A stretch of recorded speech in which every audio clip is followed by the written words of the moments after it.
Erik Horne here at Vivint Smart Home Arena in Salt Lake City. Final score tonight, the Thunder beats the Jazz 107-106.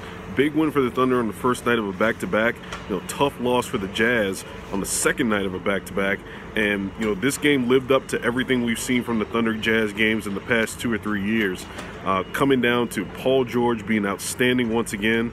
He notches his first back-to-back 40-point games of his career. He had 43 points, 22 in the third quarter, and that lifted the Thunder out of what was, basically a game where they were trailing all the way through until the end of the third quarter where Paul George got hot.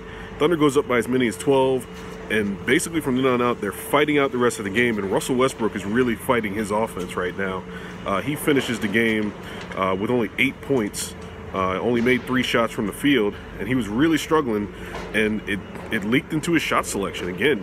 This is the guy who took some bad shots at the end of the game. He takes a long three-pointer with 11.7 seconds left, and the Jazz come down with a chance to tie the game in a one-possession game.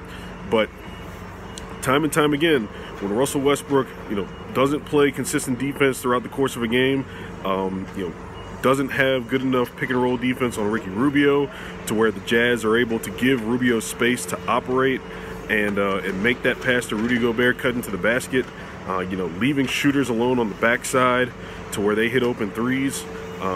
Russell Westbrook has a lot of flaws, and he has a lot of things that he has to correct in his game. And in 11 years into his career, you don't know if those things are going to get corrected enough for the Thunder to be a championship team.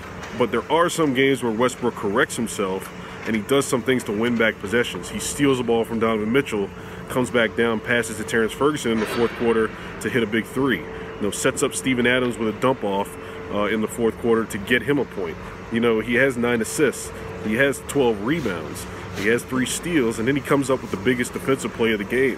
Donovan Mitchell crosses up Paul George, and he's got an open dunk to tie the game and send it to overtime.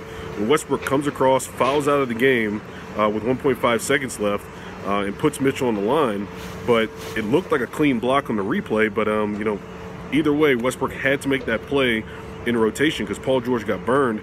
Mitchell misses the front end of the 2 shots, and the Thunder sneaks out of the Thunder sneaks out of Salt Lake City with a win. Big win for the Thunder, puts them in a tie with Denver in terms of the best record in the Western Conference. Denver's obviously ahead of the Thunder in that regard because they've beaten them twice in their 2 meetings this season. But big time win on the first night of a back-to-back on the road in a hostile environment. Paul George said that was on his mind. The last time that he played here, he really struggled in Game 6 of the playoffs, didn't play well. He certainly atoned for it tonight, and he continues his play as one of the top candidates for the MVP award. Here's some post-game video from Billy Donovan, Russell Westbrook, and Paul George.